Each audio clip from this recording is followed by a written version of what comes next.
Businessman Barry Camfield has taken over this 65-year-old former deck chair hire hut on Bridlington's North Bay, and he reckons he can sell enough fish and chips to turn it into a thriving business. But on a chilly winter's day, that seems like quite a challenge. Hello, Barry.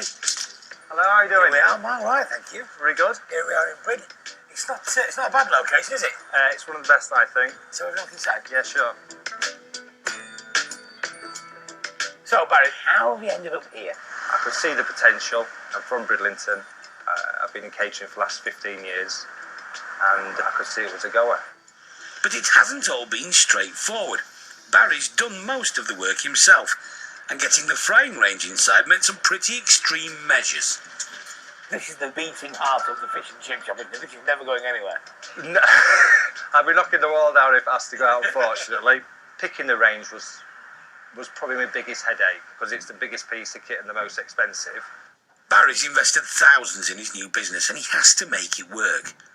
Now, there's just a small matter of learning how to cook them.